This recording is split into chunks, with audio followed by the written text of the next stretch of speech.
Halo, apa kabar anak-anak ibu sekalian? Hari ini kita akan lanjutkan materi pembelajaran kita. Selamat menyaksikan.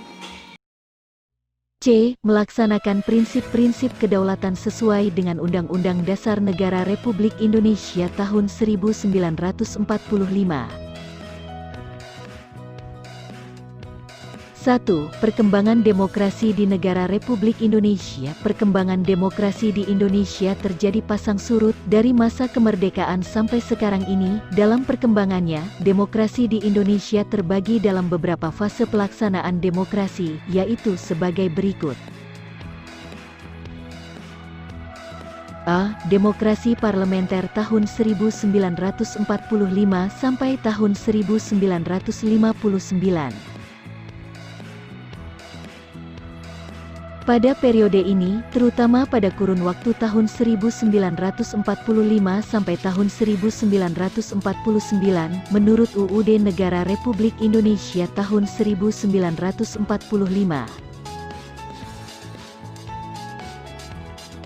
Demokrasi yang harus dilaksanakan adalah demokrasi Indonesia dengan kabinet presidensial. Namun, dengan keluarnya maklumat pemerintah tanggal 14 November tahun 1945, berubah menjadi demokrasi parlementer.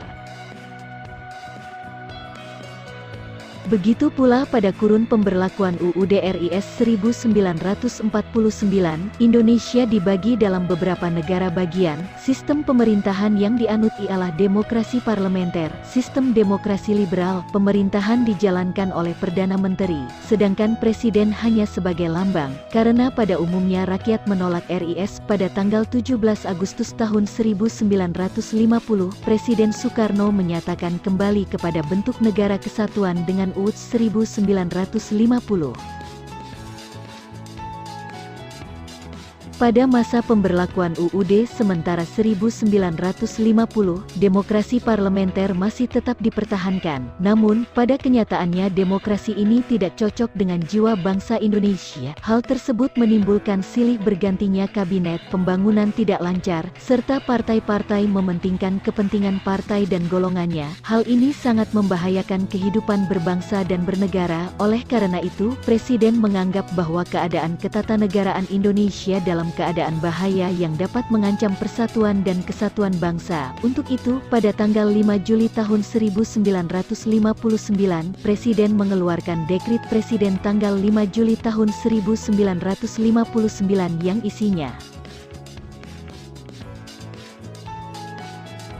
1. Pembubaran Badan Konstituante. 2. Memberlakukan kembali UUD 1945 dan tidak berlakunya UUD Sementara 1950. 3. Pembentukan Majelis Permusyawaratan Rakyat Sementara MPRS. 4. Pembentukan Dewan Pertimbangan Agung Sementara DPAS. Dengan dikeluarkannya Dekrit Presiden ini, maka demokrasi parlementer berakhir.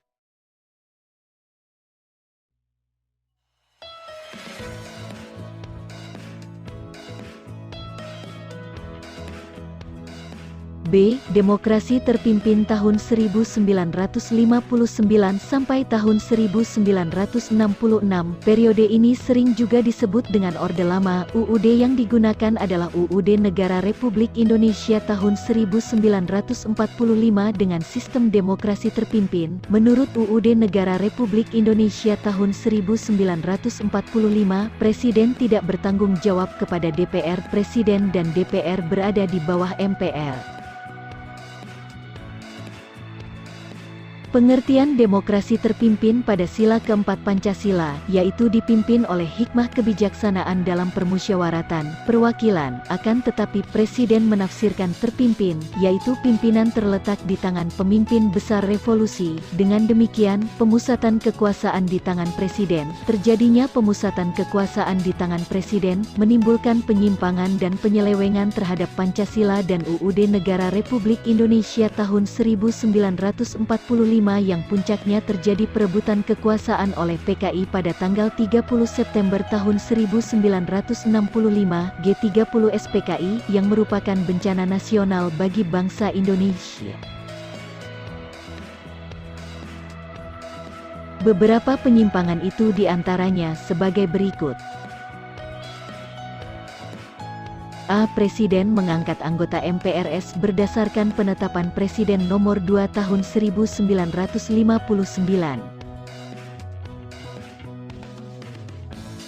B. Presiden membubarkan DPR pada tanggal 5 Maret tahun 1960 karena DPR tidak menyetujui RAPBN yang diajukan tahun 1960 dan Presiden membentuk DPR GR pada tanggal 24 Juni tahun 1960. C. Presiden melakukan pengintegrasian lembaga-lembaga negara berdasarkan penetapan Presiden nomor 94 tahun 1962 tanggal 6 Maret tahun 1962, yaitu Ketua MPRS, Ketua DPR GR dan Wakil Ketua DPA mendapat kedudukan sebagai Wakil Menteri Pertama, serta Ketua Mahkamah Agung, Wakil-Wakil Ketua MPRS dan DPR GR mendapat kedudukan sebagai Menteri. D. Pengangkatan Presiden seumur hidup melalui MPRS nomor 3 MPRS 1963. Penyimpangan politik luar negeri, di mana Indonesia hanya bekerja sama dengan negara-negara sosialis komunis dan melakukan konfrontasi dengan hampir semua negara barat. F. Presiden membubarkan Partai Masyumi dan Partai Sosialis Indonesia yang sesuai dengan nilai-nilai Pancasila, tetapi memberikan kesempatan berkembangnya Partai Komunis Indonesia yang jelas-jelas bertentangan dengan nilai-nilai Pancasila. Penyimpangan-penyimpangan tersebut membuat stabilitas politik dan kehidupan ketatanegaraan tidak berjalan sebagaimana mestinya, terutama masalah keamanan dan ketertiban masyarakat. Hal tersebut menjadi pemicu terjadinya puncak kekacauan dengan adanya peristiwa gerakan tanggal 30 September sebagai pemberontakan yang dilakukan oleh PKI. Pemberontakan tersebut mengakibatkan gugurnya para perwira tinggi Angkatan Darat. Keadaan negara yang tidak stabil menimbulkan reaksi dari berbagai kalangan masyarakat, terutama para pemuda, pelajar, dan mahasiswa. Beberapa kalangan masyarakat tersebut kemudian mengajukan 3 tuntutan rakyat yang dikenal dengan Tritura. Isi dari 3 tuntutan tersebut adalah sebagai berikut: A. Bubarkan PKI. B. Bersihkan kabinet dari unsur PKI. C. Turunkan harga dan perbaiki ekonomi.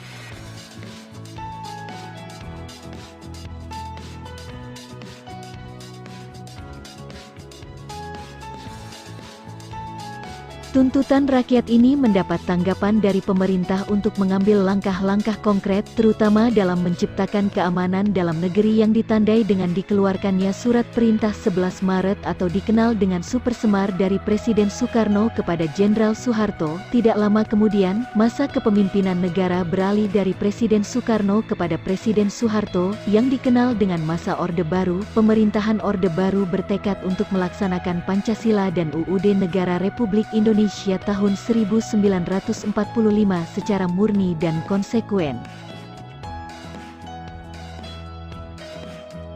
C. Demokrasi Pancasila tahun 1966 sampai tahun 1998. Periode ini dikenal dengan sebutan pemerintahan Orde Baru yang bertekad melaksanakan Pancasila dan UUD NRI tahun 1945 secara murni dan konsekuen. Pada periode ini, secara tegas dilaksanakan sistem demokrasi Pancasila dan dikembalikan fungsi lembaga tertinggi dan tinggi negara sesuai dengan amanat UUD NRI tahun 1945.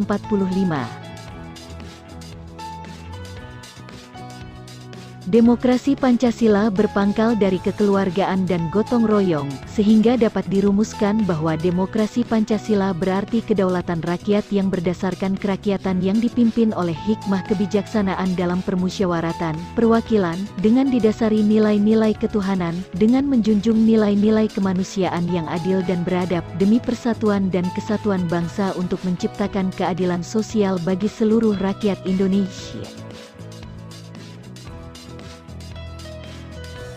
Dalam demokrasi Pancasila, musyawarah untuk mufakat sangat diharapkan karena setiap keputusan dalam musyawarah hendaknya dapat dicapai dengan mufakat. Tetapi bila tidak tercapai mufakat, maka pengambilan keputusan dapat ditempuh melalui pemungutan suara. Demokrasi berlandaskan Pancasila dan UUD Negara Republik Indonesia tahun 1945 memiliki keunggulan tertentu. Keunggulan tersebut antara lain a. Mengutamakan pengambilan keputusan dengan musyawarah mufakat dalam semangat kekeluargaan. B. Mengutamakan keselarasan dan keseimbangan antara hak dan kewajiban, antara kepentingan pribadi dan kepentingan umum. C. Lebih mengutamakan kepentingan dan keselamatan bangsa di atas kepentingan pribadi dan golongan.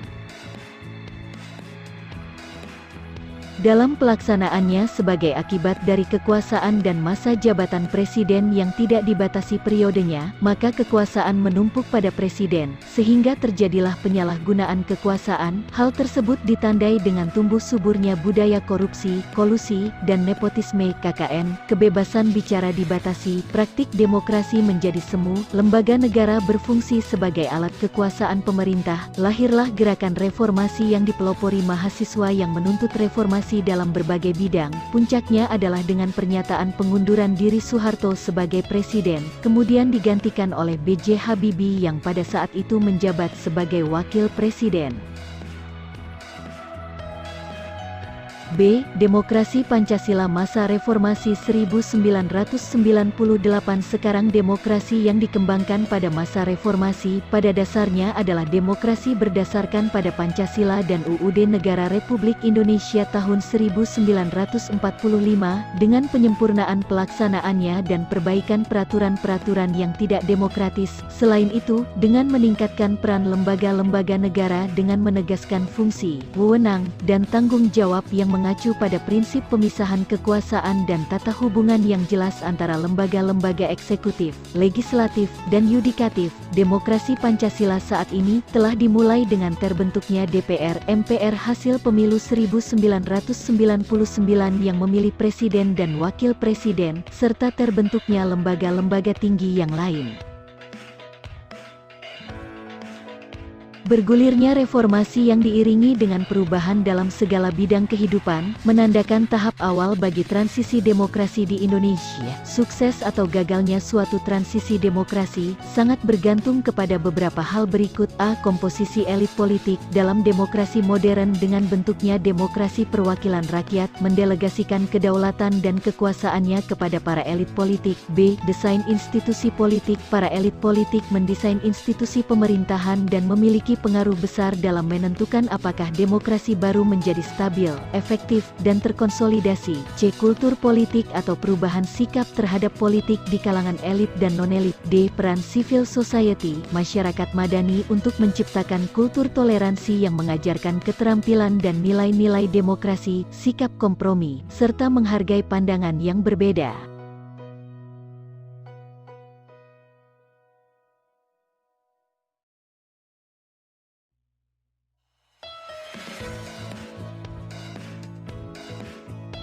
Dua, perkembangan sistem pemerintahan di negara Republik Indonesia dalam pelaksanaannya. Negara yang menganut sistem kedaulatan rakyat, menganut sistem pemerintahan yang bermacam-macam. Di Indonesia, sistem pemerintahan mengalami berbagai perubahan sesuai perubahan politik kenegaraan. A. Sistem parlementer. Sistem parlementer adalah sebuah sistem pemerintahan di mana parlemen memiliki peranan penting dalam pemerintahan. Dalam hal ini, parlemen memiliki wewenang dalam mengangkat perdana menteri dan parlemen pun dapat menjatuhkan pemerintahan, yaitu dengan cara mengeluarkan semacam mosi tidak percaya. Berbeda dengan sistem presidensial, sistem parlemen dapat memiliki seorang presiden dan seorang perdana menteri yang berwenang terhadap jalannya pemerintahan. Kelebihan sistem ini dibanding dengan sistem presidensial adalah kefleksibilitasannya dan tanggapannya kepada publik. Kekurangannya adalah sering mengarah ke pemerintahan yang kurang stabil, seperti terjadi pada masa kurun waktu tahun 1945 sampai tahun 1959. Sistem parlementer biasanya memiliki pembedaan yang jelas antara kepala pemerintahan dan kepala negara. Kepala pemerintahan dipegang oleh Perdana Menteri, sementara penunjuk